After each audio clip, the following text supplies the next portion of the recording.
ભાવનગર શહેર કોંગ્રેસે ગધેડો સાથે રાખીને કાઢ્યો વરઘોડો, કલેક્ટર ઓફિસે આપ્યું આવેદન। એસઆઈઆરની કામગીરીને લઈને કોંગ્રેસ દ્વારા વિરોધ કરવામાં આવ્યો હતો। ફોર્મ નંબર 7 ખોટા ભરાયા છે નો કોંગ્રેસે વિરોધ કર્યો। ખોટા ફોર્મ ભરનાર વિરુદ્ધ એફઆઈઆર સહિતના કડક પગલાં લેવામાં આવે તેવી માંગ સાથે જિલ્લા તેમજ શહેરમાં હજારો ખોટા ફોર્મ નંબર 7 ભરાયા છે તેમ કોંગ્રેસ શહેર પ્રમુખે જણાવ્યું। ગધેડા સાથે કાઢેલા વરઘોડામાં ગધેડો પીસાયો, પોલીસ અને કોંગ્રેસીઓએ ગધેડાની કરી ખેંચતાણ। એને કોને હક આપ્યો કે કોઈનું નામ કમી કરાવી શકે છે? આ સાહેબ બહુ ગંભીર પ્રશ્ન છે। આપણે આ લોકશાહીમાં આપણા બંધારણમાં લખેલું છે દરેક વ્યક્તિ પોતાનો મતાધિકાર આપી શકે છે સાહેબ। એસઆઈઆરમાં બીએલઓએ કામગીરી કરી અને પાછળથી સાહેબ તૈયાર જથ્થા આવી જાય ભારતીય જનતા પાર્ટીના કાર્યાલયથી કે આ બધા નામ ચોક્કસ સમાજના આપી દો અને ભરી નાખો। એટલે સાહેબ કઈ રીતની વાત? જે વ્યક્તિએ ફોર્મ ભર્યા છે એ વ્યક્તિને ખુદને ખબર નથી એના ફોર્મ કોઈ ડમી માણસોએ ભરી દીધા છે। તો સાહેબ આપણે તંત્ર તરીકે આમાં સાહેબ આપણી જવાબદારી નથી? આપણે જોઈએ તો અત્યારે છેલ્લા ઘણા સમયથી એસઆઈઆરની કામગીરી ચાલી રહી છે। એસઆઈઆરની કામગીરી અંતર્ગત લોકોના મતાધિકાર છીનવવાનો આ ભારતીય જનતા પાર્ટી અને ચૂંટણી પંચનું જે મિશ્ર બેનું રહ્યું છે મિલીભગત, એ અંતર્ગત અમે આજે વોટ ચોરનો વરઘોડો લઈને અહીંયા કલેક્ટર ઓફિસે પહોંચ્યા છીએ।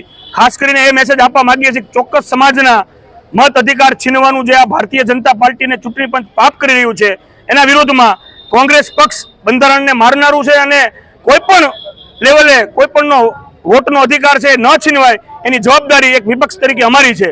આજરોજ અમે કલેક્ટરશ્રીને કહ્યું અને અમે એવિડન્સ આપ્યા કે આ ખોટા લોકોના નામે ફોર્મ રદ કરવાનો જે પરિપત્ર આપ્યો છે, જે અરજી આપી છે એ બહુ લાંબી છે અને સાવ ખોટી છે, વાહિયાત છે। એના ઉપર તાત્કાલિક ધોરણે લોકશાહી ઢબે ન્યાય સંહિતાને આધારે ગુનો દાખલ થવો જોઈએ અને એના ઉપર એફઆઈઆર થવી જોઈએ અને તમામે તમામ જે ખોટા ફોર્મ નંબર 7 જે જમા કરવામાં આવ્યા છે, જે બીએલઓની કામગીરી ઉપર શંકા ઊભી કરનારા છે, પોતે સરકારી માણસો જે બીએલઓ નિષ્ઠાથી કામગીરી કરી એના ઉપર આ સવાલનું એક કામ છે। એના વિરુદ્ધમાં આજે કોંગ્રેસ પક્ષે કલેક્ટરશ્રીને ચોખ્ખા શબ્દમાં કીધું એક પણ વોટ અમે કાપવા દઈએ નહીં।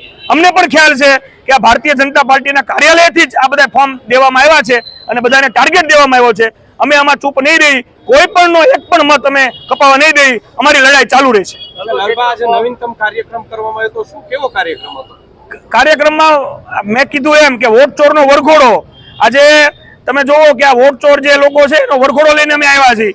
અમે એમાં સાથે અમારી સાથે ગધેડા હતા અને અમે એને લઈને કલેક્ટર ઓફિસ સુધી આવ્યા છીએ અને એમાં સૂચના હતી કે આ વોટ ચોરનો વરઘોડો છે અને એમાં આપણા ચૂંટણી પંચના જે મુખ્ય અધિકારી છે એમના ફોટોગ્રાફ છે, બધું હતું। કેટલા ફોર્મ તમારા ધ્યાને આવ્યા છે? ફોર્મ નંબર 7 ભરવાના આ લોકોએ બલ્કમાં ફોર્મ આપ્યા છે। સમગ્ર જિલ્લાની વાત કરો તો હજારોની સંખ્યામાં છે, પણ આવા એક પણ ફોર્મ સાચું નથી।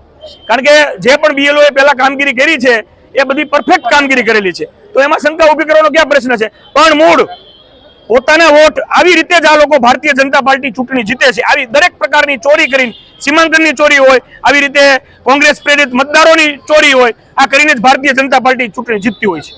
લાલબા, આજે જે વિરોધ પ્રદર્શન કરવામાં આવ્યું તેમાં મૂંગો પશુ છે ગધેડાને લાવવામાં આવ્યો તો પોલીસ અને કોંગ્રેસ વચ્ચે ગધેડો પીસાઈ ગયો હતો? નહીં, બિલકુલ નહીં। અમે જે પણ લોકોને જે ગધેડાને લઈને આવ્યા હોય એને અમે પીસાવા ન દઈ, એને શાંતિપૂર્ણ રીતે તેની જગ્યાએ પરત કરવામાં આવ્યો છે। લાલબા, પોલીસ છે તે હવે પશુ અત્યાચારની ફરિયાદ દાખલ કરશે તો કોંગ્રેસ ઉપર? આમાં પશુ અત્યાચારનો પ્રશ્ન જ નથી। કરશે તો કોંગ્રેસ? આમાં પ્રશ્ન જ નથી એવો। છતાં કોંગ્રેસનો કેવો? એમ નહીં, અત્યાચાર કોને કર્યો મીડિયા માધ્યમે બધું જોયું છે। કરે તો કોંગ્રેસનો શું મિજાજ રહેશે? કોંગ્રેસનો મિજાજ ગરમ જ રહેશે। સમાચારની અવનવી અપડેટ જોતા રહો નિખરતા ગુજરાત ન્યૂઝ સાથે। નિખરતા ગુજરાત ન્યૂઝને લાઇક, શેર, સબસ્ક્રાઇબ કરો અને બેલ આઇકન દબાવીને સમાચારની ઝડપી માહિતી મેળવો।